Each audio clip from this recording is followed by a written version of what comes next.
Good evening, parents and guardians of the graduating class of 2022. My name is Tom Doyle, and I am representing the Bloom Trail Counseling Office on Financial Aid Night. Tonight, we're going to discuss the financial aid process and basics for students and parents.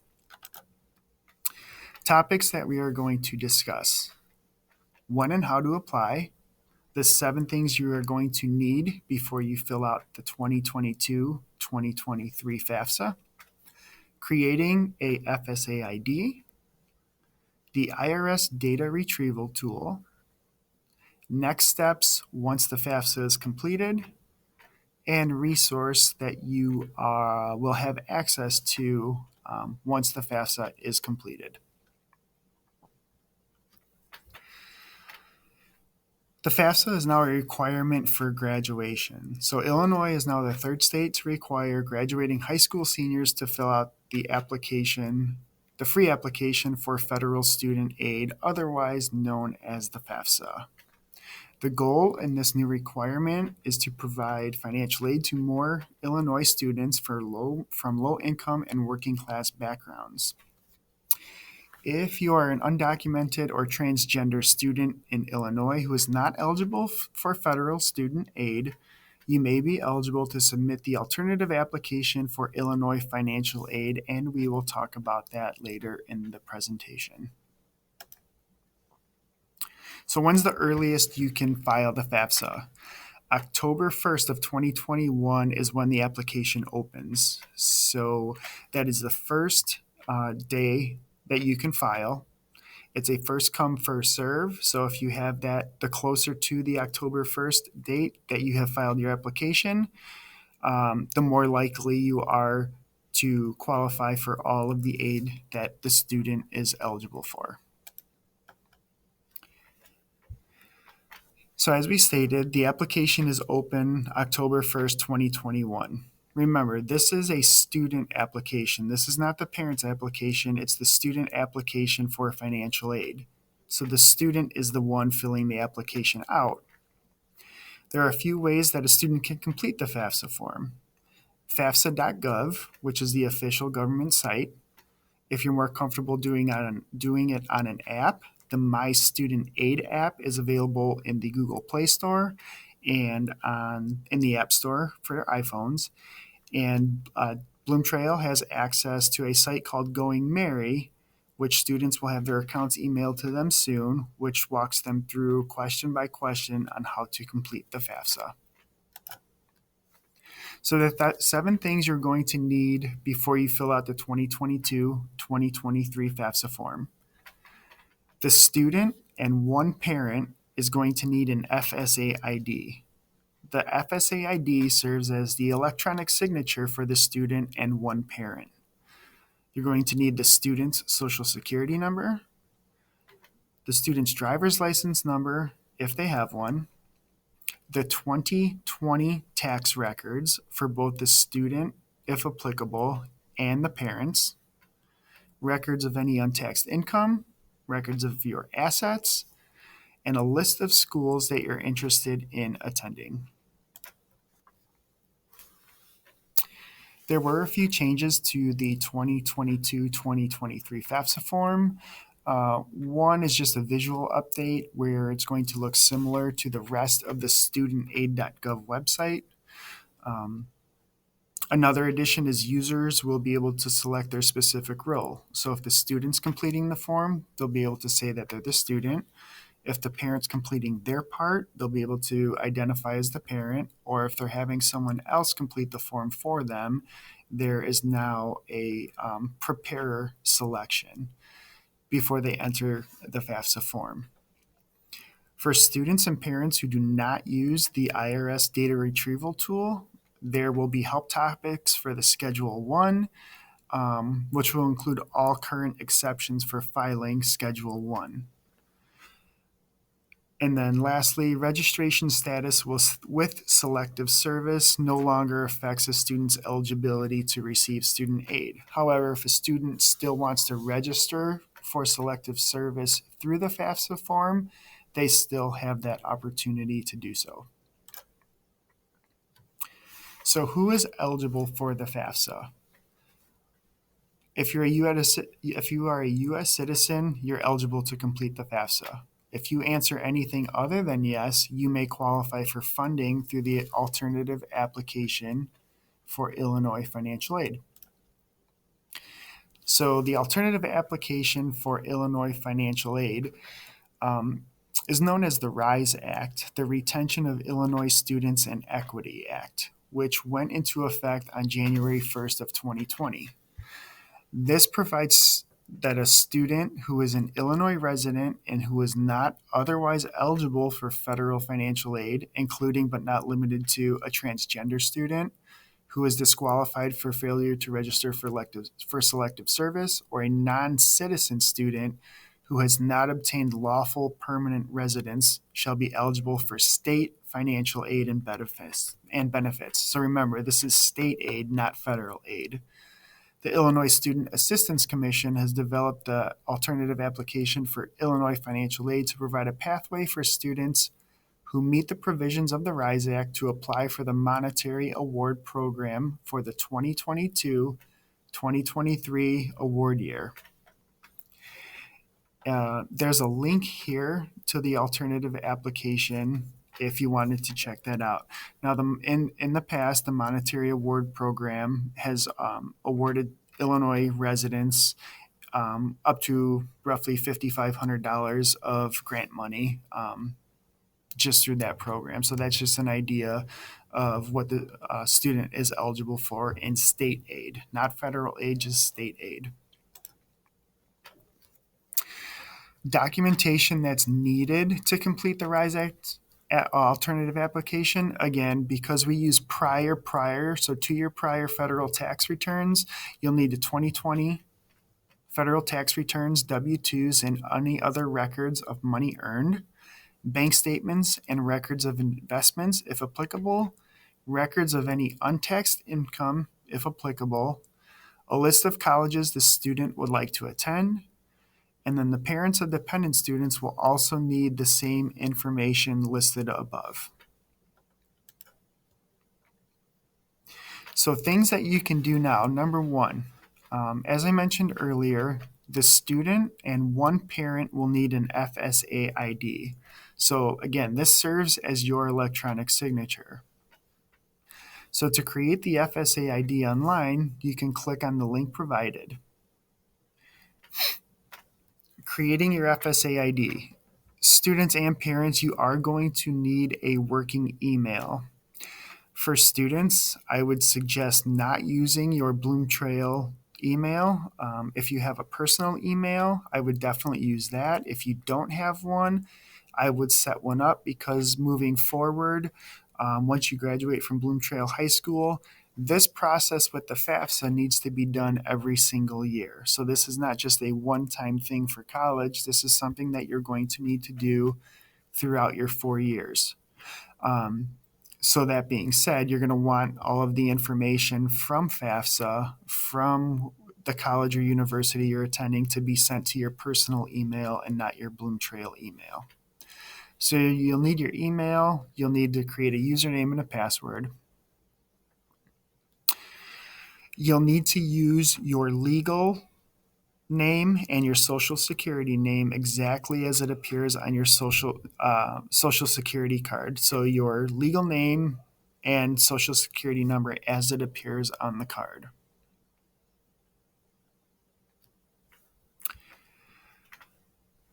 So once you create your profile, you are going to have to confirm or verify. They will send a secure code to your cell phone.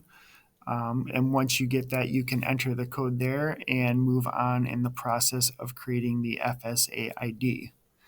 Once you enter the secure code and verify your email address, you are good to go. Remember, this is your electronic signature, so you only need to create it once, and this will be your signature moving forward. As mentioned, if a student filed taxes in 2020, they are going to need to provide that information on the FAFSA form, as well as the parents. You'll have the option to use the IRS data retrieval tool. What the IRS data retrieval tool does is it accesses your information from the IRS and uploads your tax information into the FAFSA form. We just have a few slides here that show you what the process looks like. It's going to take you to the IRS .gov website, which is a secure website where you're going to have to punch in your demographic information, which will then link your tax return information to the FAFSA. That is probably the best way to do it. It takes all of the guessing on which numbers you should be filling in on the FAFSA form when it comes to income, taxes paid, etc. Also, on top of the IRS data retrieval tool and your taxes, you're going to have any records of any untaxed income and assets. So if you have any 1099 forms, if any child support is received, any interest income, anything that wasn't included on the 2020 tax return, you are going to need to have those numbers handy when you're completing the FAFSA. And then for students, you should have a list. You can add up to 10 colleges or universities to receive your FAFSA once you complete it. I would limit this list to schools that you have, number one, already been admitted to, number two, that you've applied to and are awaiting to hear back from the school. But I would be careful of adding schools that you might apply to but haven't done so yet. Simply for the fact is, if you have not applied to a school yet and they receive your FAFSA, they're not going to know who you are and they will not process that. If that's the route you go, or if you want to add a school later, you can always log back into your FAFSA and add that school. So once you complete the FAFSA and you've been admitted to that school, these schools automatically receive your FAFSA. Again, you're not going to be offered any aid until you are admitted. So if you send the FAFSA before you're admitted to the school, you will have to contact the school once you receive your acceptance letter to that school or university. So next steps. What happens after you file the FAFSA? We're going to have you students continue to apply to colleges and for scholarships. So if there's a school that is on your list that came up after you filed the FAFSA, you can always go back in and add that to your FAFSA so they receive your information. Remember to apply for the FAFSA as early as October 1st. You're watching this on Wednesday, September 29th. I would go ahead and create my FSA ID right now, so you have that ready to go for your electronic signature. So on October 1st, when you're completing the FAFSA, that you're ready to go and you don't have to wait for anything. Again, remember, it's a free application for student aid. So the website is a government website. It's not FAFSA.com. There are websites out there that will ask for money. If you are on any site that asks for money, please log out. Don't give them any credit card information. It's not necessary because this is a free application. So the timeline. Hopefully right now, as you're watching this, you are creating your FSA ID. Remember, it's the student plus one parent. Two parents do not need to sign the form. Step 2, apply for financial aid on or after October 1st. Remember, it's a first come, first served application, so the closer to that October 1st opening, the better for you. Once your application is filed, even if they have to make changes to it or circumstances change, the date filed is the date that they accept. If you have to make changes later in the year or even into next year, that doesn't affect your eligibility. Step 3, your information will be shared to all colleges and universities listed on your FAFSA. You're going to receive what's called a Student Aid Report, or SAR, within 3 days of completing the FAFSA. The Student Aid Report is just a copy of all the information that you inputted on the FAFSA. Once you get your Student Aid Report, look it over to make sure that everything you put on there is completed and correct. If you miss something or something doesn't look right, you can always log back into your FAFSA and change it. The majority of students are going to be selected for a process called verification. On your student aid report, there's going to be an asterisk next to the number called the expected family contribution, which is also known as the EFC. If there's an asterisk next to that number, the school or schools that you applied to and have been admitted to are going to ask for additional documentation. And it's the same documentation that you used to complete the FAFSA. So copies of your 2020 taxes, any W-2 forms, any untaxed income. So if I were the parent or the student and you filed taxes, I would just go ahead and set that stuff aside, maybe create a folder, a financial aid folder that you're going to use throughout your student's time in college. If you've already applied and been accepted to a college and you listed the college on your FAFSA, the school will send you an award letter, which is usually electronic. The award letter, and we have a sample here, we have a few samples for you. The award letter is a breakdown of all of the financial aid that you're eligible for, whether it's federal money, state money, institutional money from the university or college. They usually will give the cost of attendance, which is the tuition and fees and the room and board if a student is staying on campus, and then a breakdown of the financial aid.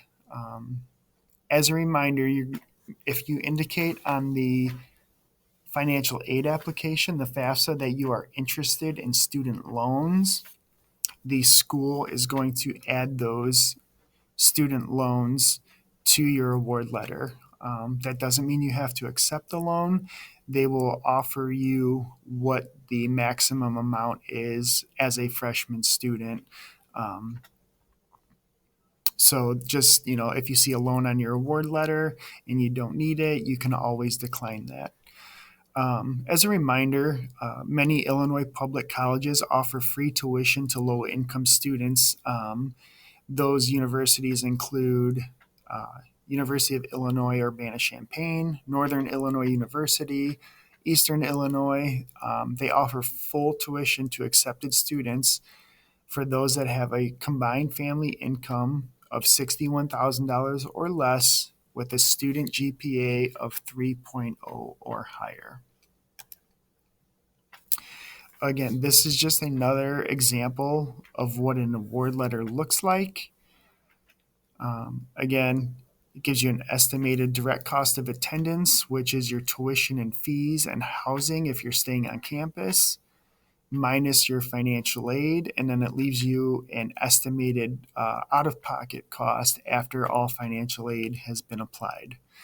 Again, you'll get these electronically, but we wanted to give you an idea of what they are and how to read them. So as we stated, there is automatic scholarships from public states and universities, and this is a live link, so if you were to click on the link, it takes you straight to Mrs. Inka's Google Classroom and gives you an idea of all of the scholarships available for our students through Illinois state universities. So that's just an example of what you can receive from the public universities. So you just need to click on that link and it'll take you directly there. Again, as we stated earlier, if you're more comfortable doing the FAFSA form on an app. You can download the My Student Aid app. It's a secure government app, so all the information that you put on there is secure. And again, it's just another way of completing the FAFSA.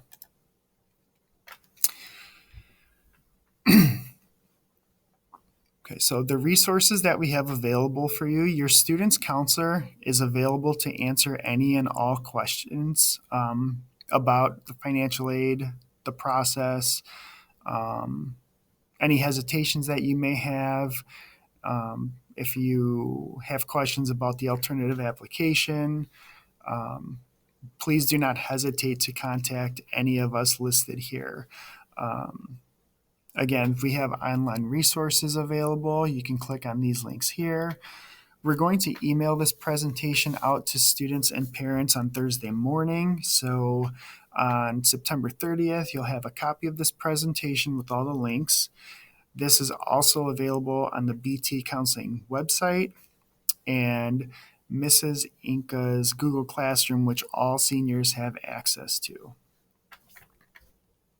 So again, thank you for joining us tonight. If you have any questions, again, please do not hesitate to contact any of the counselors. And again, please go ahead and apply for your FSA ID right now so you have that ready to go on October 1st. And hopefully take care of that soon so that your student is eligible for as much financial aid as possible.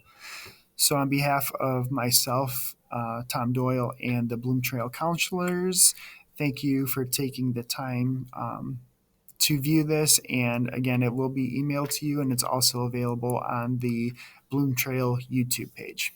Thanks, and have a good night.